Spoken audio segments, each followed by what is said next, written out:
Hi friends, வணக்கம். நான் உங்கள் ஆஷிக். எப்படி இருக்கீங்க?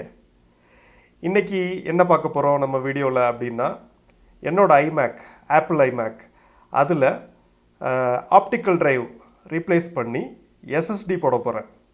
ஓகே, எப்படி போட போகிறேன்? இன்ட்ரெஸ்டிங்கான ஒர்க். வீடியோக்குள்ளே போகலாமா?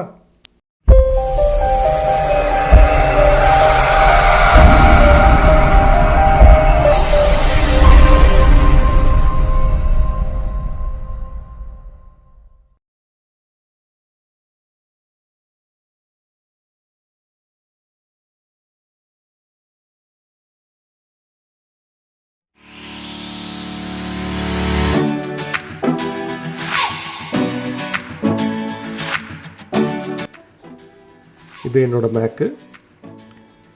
இதோட மாடல் பார்த்திங்கன்னா லேட் 2009 மாடல். ஓஎஸ் வந்து ஹை சியரா ஓடுது. இதோட ஆப்டிக்கல் ட்ரைவ் நம்ம செக் பண்ணுவோம். ஆப்டிக்கல் ட்ரைவ் வந்து நான் யூஸ் பண்ணுறதே இல்லை. ஸோ அதை தான் இந்த இப்போ காட்டுது இல்லையா, optical drive, DVD drive. So இதை ரீப்ளேஸ் பண்ணிவிட்டு நம்ம எஸ்எஸ்டி வந்து ஃபிட் பண்ண போகிறோம். பிகாஸ் எஸ்எஸ்டி உங்களுக்கு தெரியும், அதில் பூட் பண்ணோம் அப்படின்னா அது கொஞ்சம் ஸ்பீடு கொடுக்கும் கம்ப்யூட்டருக்கு. இதில் இருக்கிற 500 GB ஹார்ட் டிஸ்க் அப்படியே வைக்க போகிறோம். அதை ஸ்டோரேஜ் டிவைஸாக ஆக்கிட்டு எஸ்எஸ்டி மூலயமா நம்ம வந்து ஓஎஸ் போட்டு அதில் பூட் பண்ண போகிறோம். ஓகே, ஸோ இது எப்படி பண்ண போகிறோங்கிறத பொறுமையாக வீடியோ பாருங்கள்.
ஓகே ஃப்ரெண்ட்ஸ், இப்போது நம்ம ஒர்க்கு முடிஞ்சிருச்சு. இப்போ சிஸ்டம் ஆன் பண்ணி பார்க்கலாம். பூட் ஆகுது. இப்போ வந்து சிடி டிரைவ் இருக்கிற இடத்துல வந்து எஸ்எஸ்டி டிரைவ் இருக்குது, அதில் பூட் ஆகுது. Okay, so success. நானும் பயந்துட்டு தான் இருந்தேன், பட்டு சூப்பராக பூட் ஆகிடுச்சு. இப்போ நம்ம அந்த கான்ஃபிகரேஷனில் செக் பண்ணோம் இல்லையா, மறுபடியும் போயிட்டு அந்த கான்ஃபிகரேஷன் செக் பண்ணிடலாமா? ஓகே, ஸோ பூட் ஆகும்போது ஆட்டோமேட்டிக்காக ஓப்பன் ஆகுது. ஸோ அதை க்ளோஸ் பண்ணிடலாம். இப்போ நம்ம கான்ஃபிகரேஷன் பார்ப்போம். ஜூம் பண்ணிக்கிறேன். ஓகே, சாரி ஃப்ரெண்ட்ஸ், நான் கிளியராக தெரியல, பட் இதில் பார்ப்போம். ஸ்டோரேஜ் பார்த்திங்கன்னா 2 ட்ரைவ் இருக்கியா. ஸோ என்னோடய ஹார்ட் டிஸ்க் ட்ரைவ் அப்படி இருக்குது. மேலே கிங்ஸ்டன்கிறது வந்து எஸ்எஸ்டி ட்ரைவ். ஓகே, ஸோ மெமரிலாம் நம்ம ஒன்றும் பண்ணலை. ஜஸ்ட்டு நம்ம அந்த சிடி ட்ரைவை போய் மறுபடியும் பார்க்கலாம். சிஸ்டம் ரிப்போர்ட்ஸில் சாட்டா இல்லை, சாரி, டிஸ்க்கு பேர்னிங் பார்த்திங்கன்னா இப்போ பார்த்திங்கன்னா நோ டிஸ்க்குன்னு காட்டுது. ஸோ அது ரிமூவ் பண்ணியாச்சு. பட் அதுக்கு பதிலாக சாட்டாவில் பார்த்திங்கன்னா 2 காட்டுது இல்லையா, எஸ்எஸ்டியும் இருக்குது, ஹார்ட் டிஸ்க் ட்ரைவும் இருக்குது. ஓகே ஃப்ரெண்ட்ஸ், இதே மாதிரி இன்னொரு வீடியோவில் இன்னொரு டெக்னிக்கல் நாலேஜை பற்றி பேசலாம். பாய்.